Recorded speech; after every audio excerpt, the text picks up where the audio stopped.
Hi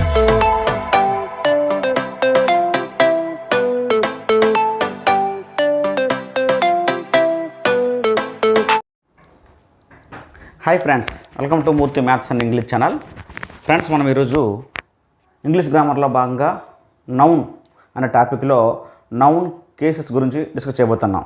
already నౌన్కి సంబంధించి singular plural nouns గురించి చెప్పుకోవడం జరిగింది, అలాగే టైప్స్ ఆఫ్ నౌన్స్ గురించి చెప్పుకోవడం జరిగింది, అలాగే నౌన్ నంబర్ గురించి చెప్పుకోవడం జరిగింది, నౌన్ జెండర్ గురించి కూడా చెప్పుకోవడం జరిగింది. వాటి బిట్స్ ఏ విధంగా వస్తాయో కూడా కొన్ని వీడియోలు కూడా మనము అప్లోడ్ చేయడం జరిగింది, ప్రాక్టీస్ బిట్స్. ఓకేనా? ఈరోజు నౌన్ కేసెస్ గురించి నేర్చుకోబోతాను ఫ్రెండ్స్. ఓకేనా? వీడియో చివరి వరకు స్కిప్ చేయకుండా వాచ్ చేయండి. చూసిన ప్రతి ఒక్కరు కూడా లైక్ చేయండి, మీ ఫ్రెండ్స్కి షేర్ చేయండి. నా ఛానల్లో మీకు ఏ వీడియో కావాలన్నా ఆ వీడియోని యూట్యూబ్ సెర్చ్లో ఒకటి పక్కన @ మూర్తి సార్ MURTHYSIR ఎక్కడ స్పేస్ లేకుండా కొడితే నా ఛానల్ మీకు డైరెక్ట్గా ఓపెన్ అవ్వడం అనేది జరుగుతుంది. మరి ఆ టాపిక్ కూడా మీకు ఓపెన్ అవ్వడం అనేది జరుగుతుంది. ఓకేనా?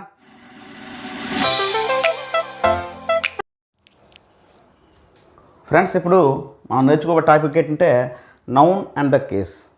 అంటే నౌన్ కేసెస్ అంటే ఏంటంటే ఈ నౌన్ కేస్ అనేది ఈ సెంటెన్స్లో ఉన్నటువంటి మిగతా వర్డ్స్కి నౌన్కి మధ్య రిలేషన్ గురించి చెప్తుందన్నమాట. It tells about the relation of the noun with the other words of the సెంటెన్స్లో ఉన్నటువంటి అదర్ వర్డ్స్కి నౌన్కి ఉన్న రిలేషన్ గురించి చెప్పేదే ఈ నౌన్ కేస్. ఈ నౌన్ కేసు అనేది మనకి ఇక్కడ 6 రకాలుగా మనం రాసుకున్నాం. అక్కడ 6. ఒకటి నామినేటివ్ కేసు లేదా దాన్నే సబ్జెక్టివ్ కేసు అని పిలుస్తాం. 2 ఎక్యుజేటివ్ కేసు లేదా ఆబ్జెక్టివ్ కేసు అని పిలుస్తాం. 3 పొసెసివ్ కేసు లేదా జెనిటివ్ కేసు అని పిలుస్తాం దాన్ని. 4 డేటివ్ కేస్. 5 ఒకేటివ్ కేసు లేదా నామినేటివ్ ఆఫ్ అడ్రస్ అని పిలుస్తాం. 6 నౌన్ ఇన్ ఎపోజిషన్ అని పిలుస్తాం. ఎపోజిటివ్ కేసు అని కూడా పిలుస్తుంది దాన్ని, ఎపోజిటివ్ కేసు అని.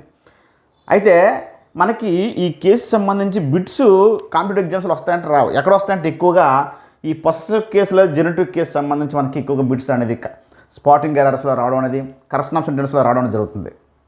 అయినా సరే మనము ఈ టైప్స్ ఆఫ్ నౌన్ కేసెస్లో కూడా బిట్స్ ఏ విధంగా వస్తాయో కూడా చెప్పుకుందాం. అయితే ఈ టాపిక్ ఎందుకు ఉపయోగపడుతుంది అంటే, ఈ టాపిక్ నేర్చుకున్నప్పుడే మనము ఒక సెంటెన్స్లో సబ్జెక్ట్ని ఏ విధంగా ఐడెంటిఫై చేయాలి, ఒక సెంటెన్స్లో ఆబ్జెక్ట్ని ఏ విధంగా ఐడెంటిఫై చేయాలనే విషయం కూడా మనం ఈ టాపిక్లో మనం నేర్చుకోవడం అనేది జరుగుతుంది. కాబట్టి ఇది చాలా చాలా ఇంపార్టెంట్ టాపిక్. ఓకేనా? ఫస్ట్గా నామినేటివ్ కేస్ లేదా సబ్జెక్టివ్ కేస్ గురించి డిస్కస్ చేద్దాం. నామినేటివ్ కేస్ లేదా సబ్జెక్టివ్ కేస్ అంటే when a noun is used as the subject of the verb it is called nominative case or subjective case. Subjective case అంటే subject అంటే ఆ సెంటెన్స్లో ఉండే noun ఆ వెర్బ్కి సబ్జెక్ట్గా పనిచేసింది అనుకోండి, అప్పుడు దానిని ఆ నౌన్ని సబ్జెక్టివ్ కేస్ అని కానీ లేదా నామినేటివ్ కేస్ అని పిలుస్తాం.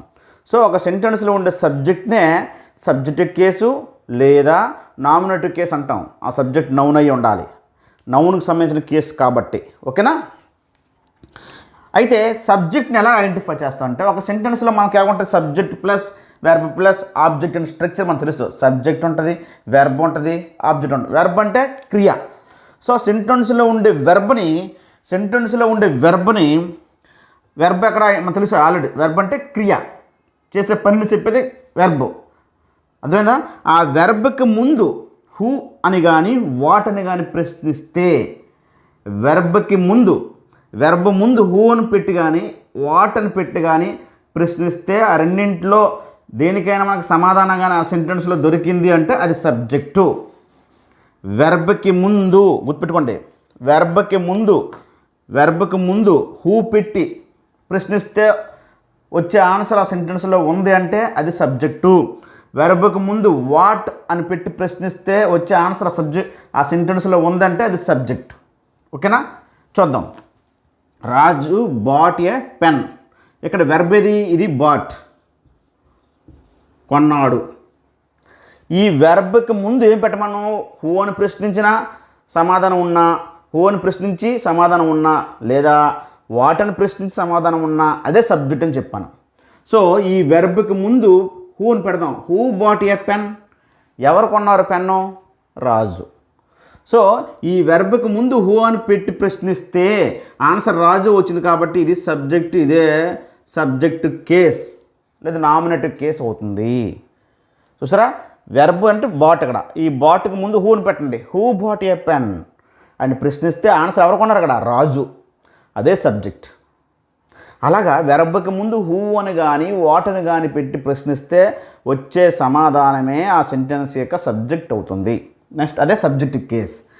Red fort is a famous building. Red fort is a famous building. ఇక్కడ వెర్బ్ ఇక్కడ ఈజ్. ఇక్కడ ఈజ్ అనేది మెయిన్ వెర్బ్గా పనిచేస్తుంది. ఓకేనా, మెయిన్ వెర్బ్గా పనిచేస్తుంది. అయితే ఈ వెర్బ్కి ముందు ఇది వెర్బ్కి ముందు హూ అని పెడితే who is a famous building. So బిల్డింగ్ని హూతో ప్రశ్నించలేము, పర్సన్స్కే హూ వాడతాం. మరి బిల్డింగ్ అంటే థింక్ కదా, అప్పుడు ఏం పెట్టాం, హూ కానీ వాట్ కానీ చెప్పాం. కొన్ని సందర్భాల్లో హూతో ప్రశ్నిస్తే ఆన్సర్ దొరుకుతుంది, కొన్ని సందర్భాల్లో వాట్తో ప్రశ్నిస్తే ఆన్సర్ ఉంటుంది అందులో. ఇప్పుడు వాట్ పెట్టి ప్రశ్నించండి, ఈజ్ అనే వెర్బ్కి ముందు వాట్ పెట్టి ప్రశ్నించండి.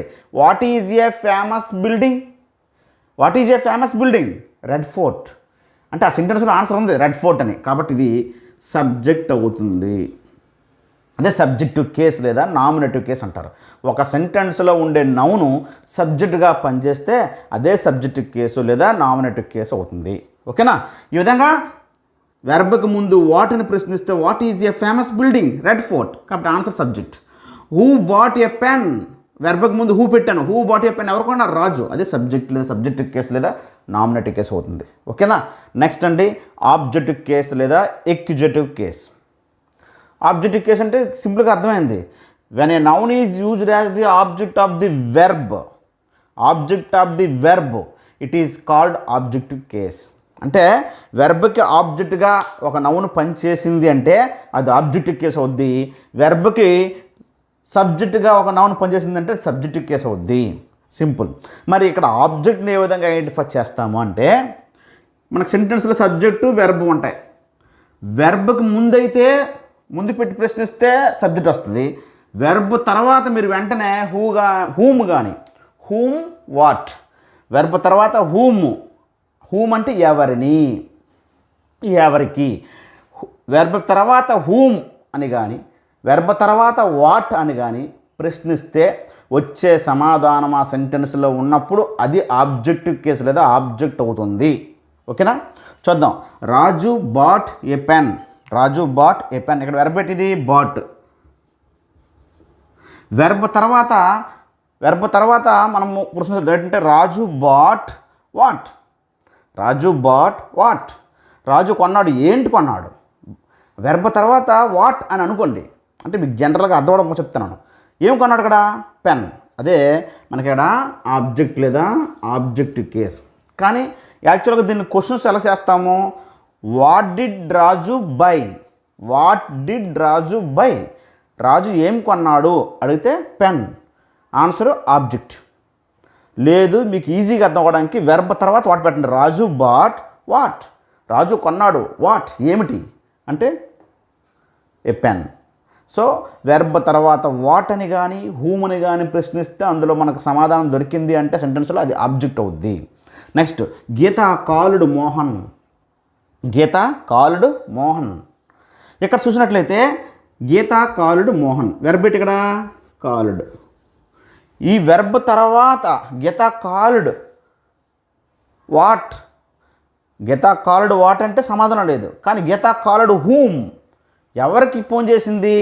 మోహన్కి. ఇక్కడ ఆన్సర్ వచ్చింది కాబట్టి ఇది ఆబ్జెక్టివ్ కేస్. అంటే వాటితో ప్రశ్నించి సమాధానం లేకపోతే అంటే హూమ్తో ప్రశ్నించుకోవాలి, లేదా హూమ్తో ప్రశ్నించి సమాధానం లేకపోతే వాటితో రెండింటితో చెక్ చేయాలి. ఓకేనా, గీత కాల్డ్ హూమ్. గీత కాల్ చేసింది ఎవరికి? మోహన్కి. కాబట్టి ఇది ఆబ్జెక్టివ్ కేసు లేదా ఎక్యుజేటివ్ కేసు. కానీ ఎక్యుజేటివ్ కేసు అంటే తర్వాత చెప్తానండి. ఆబ్జెక్టివ్ కేసు లేదా ఆబ్జెక్ట్ అవుద్ది. ఓకేనా, ఇక్కడ చూడండి, వెర్బ్ తర్వాత పెట్టమని చెప్పాను. దానిని యాక్చువల్గా ఎలా అడుగుతాం క్వశ్చన్ అంటే ఇక్కడ ఎలా అడుగుతాం అంటే to whom did Geeta call. To whom did Geeta call. To whom did Geeta call. ఎవరికి గీత ఫోన్ చేసిందంటే మోహన్ అని వస్తుంది. లేదంటే మీ అందరికీ ఈజీగా అర్థం అవ్వడం కోసం చెప్తానంటే గీత కాలుడు అంటే వెర్బ్ ఇక్కడ కాలుడు, దాని తర్వాత హూమ్ అని పెట్టండి. గీత కాలుడు హూమ్, ఎవరికి ఫోన్ చేసింది? మోహన్కి. రాజు బాట్ వాట్. రాజు కొన్నాడు. ఏమిటి? వాట్. వెర్బ్ తర్వాత హూమ్ అని కానీ వాట్ అని కానీ పెట్టి మీరు క్వశ్చన్ చేసుకుంటే జనరల్గా స్ట్రక్చర్ ప్రకారం కాదు, మీకు అర్థం అవడం కోసం అప్పుడు వచ్చే ఆన్సరే ఆబ్జెక్ట్. ఓకేనండి, ఇప్పుడు ఎగ్జిక్యూటివ్ కేసు, ఆబ్జెక్టివ్ కేసు అని అంటాం దీన్ని, కానీ ఎగ్జిక్యూటివ్ కేసు అంటే ఏంటి? దానికి కొంచెం కండిషన్ ఉంది. అంటే దీనిని ఆబ్జెక్టివ్ కేసు అనొచ్చు, ఎగ్జిక్యూటివ్ కేసు అనొచ్చు, కానీ ఎగ్జిక్యూటివ్ కేసుకి ప్రత్యేకించి ఒక సందర్భం ఉంది. ఇక్కడ ఎగ్జాంపుల్ చూడండి friends. Geeta sat on the table అంటే గీత టేబుల్ మీద కూర్చుంది. ఇక్కడ వెర్బ్ ఏంటి? శాట్. సో ఇక్కడ మనకి యాక్చువల్గా వెర్బ్ తర్వాత వాట్ లేదా హూమ్ అని ప్రశ్నిస్తే వచ్చేది ఆబ్జెక్టివ్ కేస్ అన్నాం. గీత శాట్ వాట్ మీనింగ్ లేదు, గీత శాట్ హూమ్ మీనింగ్ లేదు. కానీ ఇక్కడ ఆన్ ద టేబుల్ అని వచ్చింది. మరి శాట్ అంటే కూర్చోవడం, గీత శాట్ వాట్ అంటే మీనింగ్ లేదు, దాని ఆన్సర్ అందులో ఉండదు. పోనీ గీత శాట్ అంటే కూర్చోవడం, దాని తర్వాత హూమ్ ఎవరిని ఎవరికి, నో మీనింగ్. అంటే ఇక్కడ ఆబ్జెక్ట్ లేదు, ఆబ్జెక్టివ్ కేసు రాలేదు. ఇక్కడ మనకి ఎగ్జిక్యూటివ్ కేసు గురించి చెప్తాను చూడండి. ఆన్ అనేది ప్రిపోజిషన్, ప్రిపోజిషన్ పక్కన ఉన్న నౌనుని దీనిని ఆబ్జెక్ట్ ఆఫ్ ది ప్రిపోజిషన్ అంటాం. Object of the preposition. ఇటువంటి సందర్భాల్లో ఈ టేబుల్ అనే నౌన్ ఏమంటామంటే ఎగ్జిక్యూటివ్ కేస్ అంటాము. ఓకేనా? Object of a preposition, object of a preposition అంటే ఆబ్జెక్ట్ ఉండి పక్కన నౌన్ ఉంటే, నౌన్ ఉండాలి. ఓకేనా? ఆబ్జెక్ట్ ఉండి పక్కన నౌన్ ఉండాలి. అటువంటప్పుడు ఆ నౌన్ ఏమంటామంటే ఎగ్జిక్యూటివ్ కేస్ అని అంటాం. సో ఆబ్జెక్టివ్ కేసుకి ఇంకా పేరు అయినప్పటికీ కూడా వెర్బ్ యొక్క ఆబ్జెక్టివ్ అయితేనే ఆబ్జెక్టివ్ కేసు. అదే ప్రిపోజిషన్ యొక్క ఆబ్జెక్ట్ అయినప్పుడు, ప్రిపోజిషన్ పక్కన అది ఉన్నప్పుడు, ప్రిపోజిషన్ పక్కన నౌన్ ఉన్నప్పుడు అది ప్రిపోజిషన్ యొక్క ఆబ్జెక్ట్ అవుద్ది. ఆబ్జెక్ట్ ఆఫ్ ఏ ప్రిపోజిషన్ అంటాం. అటువంటి నౌన్ ఏమంటామంటే ఆన్ అనేది ప్రిపోజిషను, దాన్ని ఏమంటే ఎగ్జిక్యూటివ్ కేస్ అని అంటాము. గుర్తుపెట్టుకోండి. ఓకేనా? నెక్స్ట్ ఇప్పుడు మరికొన్ని ఎగ్జాంపుల్స్ చూద్దాం. He helped Priyanka. ఇందులో సబ్జెక్ట్ ఏంటి, ఆబ్జెక్ట్ ఏంటి ఐడెంటిఫై చేద్దాం. హెల్ప్డ్ అనేది మనకి ఇక్కడ వెర్బ్. సో సబ్జెక్ట్ కావాలంటే వెర్బ్కు ముందు పెట్టాలి హూ కానీ వాట్ కానీ. హూ హెల్ప్డ్ ప్రియాంక, హీ అనేది సబ్జెక్ట్. అయితే సార్ ఇప్పుడు మనం చెప్పుకుంటుంది సబ్జెక్టివ్ కేసు కదా, మరి హీ ప్రొనౌన్ కదా అనొచ్చు. హీ ప్రొనౌనే, కానీ ప్రొనౌన్కి సంబంధించి కేసెస్లో అది సబ్జెక్టివ్ కేసు, ప్రొనౌన్ యొక్క సబ్జెక్టివ్ కేసు. అది మొత్తం సబ్జెక్టే, సబ్జెక్ట్ నౌన్ అవ్వచ్చు, ప్రొనౌన్ అవ్వచ్చు. కానీ మీకు ఇంతవరకు నౌన్ కేసు సంబంధించిన టాపిక్ కాబట్టి నేను అన్ని సబ్జెక్ట్ ప్లేస్లో నౌన్ పేర్లు ఇస్తాను. కానీ సబ్జెక్ట్ ప్లేస్లో ప్రొనౌన్ కూడా ఉండొచ్చు కదా, personal pronouns he, she, it, they. ఇవి ప్రొనౌన్ సంబంధించి సబ్జెక్ట్ కేసు. ఏదైనా ఒక సెంటెన్స్లో సబ్జెక్ట్ కావాలి అంటే దానికి ముందు వెర్బ్కు ముందు హూ అని కానీ వాట్ అని కానీ పెడితే దాని యొక్క ఆన్సర్ వస్తే ఆ ఆన్సర్ సబ్జెక్ట్ అవుతుంది అనమాట. So who helped Priyanka, he అతను. అదే ఇక్కడ ప్రత్యేకించి ఒక పేరు ఉందనుకోండి, నౌన్ ఉందనుకోండి, అది సబ్జెక్ట్ అవుద్ది, సబ్జెక్ట్ కేసు అవుద్ది నౌన్కు సంబంధించి. సో హీ అనేది సబ్జెక్ట్ ఇక్కడ. ఓకేనా? హీ సబ్జెక్ట్ అంటే నౌన్ అవ్వచ్చు, ప్రొనౌన్ అవ్వచ్చు. కేసు ప్రకారంగా అయితే ఇది నౌన్ సంబంధించిన కేసు కాదు, ప్రొనౌన్ సంబంధించిన సబ్జెక్ట్ కేసు. నెక్స్ట్ ప్రియాంక అని ఉంది. ఇక్కడ వెర్బ్ ఉంది కదా, వెర్బ్ తర్వాత వాట్ అని ప్రశ్నిస్తాం. హీ హెల్ప్డ్ వాట్, ఇక్కడ ఆన్సర్ రాలే. హీ హెల్ప్డ్ హూమ్, ఎవరికి సహాయం చేశాడు? ప్రియాంకకి. కాబట్టి ఇది ఆబ్జెక్టివ్ అవుద్ది మరియు నౌన్కి సంబంధించి ఆబ్జెక్టివ్ కేసు అవుద్ది. ఎందుకంటే నౌన్ ఇది, ప్రియాంక అనేది నౌను కాబట్టి నౌన్ కేసు అవుద్ది. ఏ కేసు అవుద్ది? ఆబ్జెక్టివ్ కేసు అవుద్ది. వెర్బ్ తర్వాత వాట్ అని ప్రశ్నించినా, హూమ్ అని ప్రశ్నించినా అందులో రెండింటిలో ఏదో సమాధానం వచ్చింది. కాబట్టి ఇక్కడ ఆబ్జెక్టివ్ కేసు అవుద్ది, నౌన్ సంబంధించి ఆబ్జెక్ట్ అవుద్ది. ఆబ్జెక్టివ్ కేసు అన్న ఆబ్జెక్ట్ అన్న ఒకటే. ఓకేనా? నెక్స్ట్ అండి, రవి ప్లేయిడ్ క్రికెట్ ఎస్టర్డే. ఇక్కడ వెర్బ్ ఇది, ప్లేయిడ్ అంటే ఆడడం. వెర్బ్కి ముందు హూ పెడదాం. Who played cricket yesterday, answer ఉందా? రవి. కాబట్టి ఇది సబ్జెక్ట్. మరియు ఇది నౌన్ కాబట్టి సబ్జెక్టివ్ కేసు, నౌన్ సంబంధించి సబ్జెక్టివ్ కేసు. యాక్చువల్గా అయితే ఇది సబ్జెక్టే, ఈ ప్రొనౌన్స్ కూడా సబ్జెక్టే, నౌన్లు కూడా సబ్జెక్ట్లే.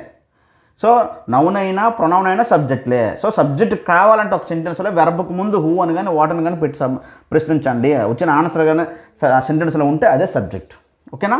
హూ ప్లేయిడ్ క్రికెట్ ఎస్టర్డే అంటే రవి, కాబట్టి ఇది సబ్జెక్ట్ అవుద్ది, లేదా సబ్జెక్ట్ కేసు అవుద్ది, నౌన్ కాబట్టి.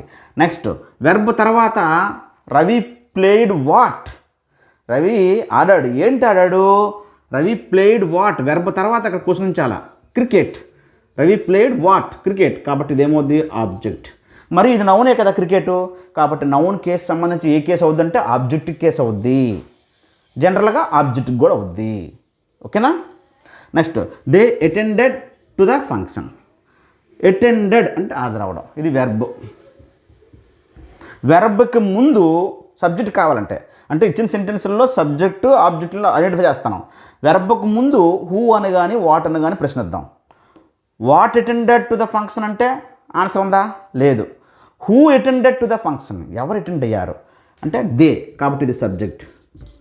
అయితే నౌన్కి సంబంధించిన సబ్జెక్ట్ కేసు కాదు ఇది, ఇది ప్రొనౌన్. ఇది ప్రొనౌన్ కూడా సబ్జెక్టే అవుద్ది, ప్రొనౌన్ సంబంధించిన సబ్జెక్ట్ కేసు ఇది.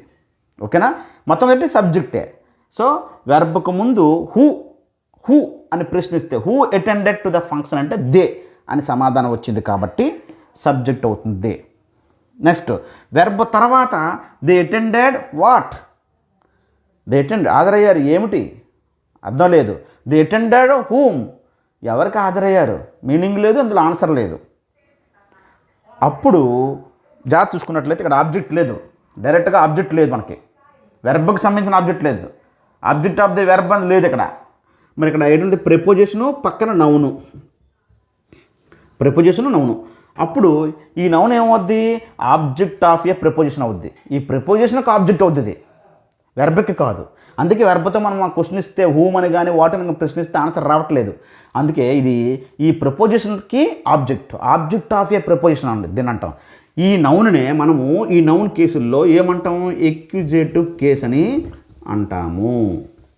ఎక్యుజేటివ్ కేస్ అని పిలుస్తాం. ప్రిపోజిషన్కి ఆబ్జెక్ట్గా పనిచేస్తుంది కాబట్టి, ఆబ్జెక్ట్ ఆఫ్ ఏ ప్రిపోజిషన్ కాబట్టి. ఓకేనండి. ఈ వీడియోలో మనం ఏం నేర్చుకున్నప్పుడు నామినేటివ్ కేస్ లేదా subjective case, next accusative case, objective case. ఒక సెంటెన్స్లో సబ్జెక్ట్ని ఆబ్జెక్ట్ని ఏ విధంగా ఐడెంటిఫై చేయాలనేది మనం ఇప్పుడు నేర్చుకున్నాం. నెక్స్ట్ వీడియోలో రిమైనింగ్ కేసెస్ గురించి డిస్కస్ చేద్దాం. ఓకేనా.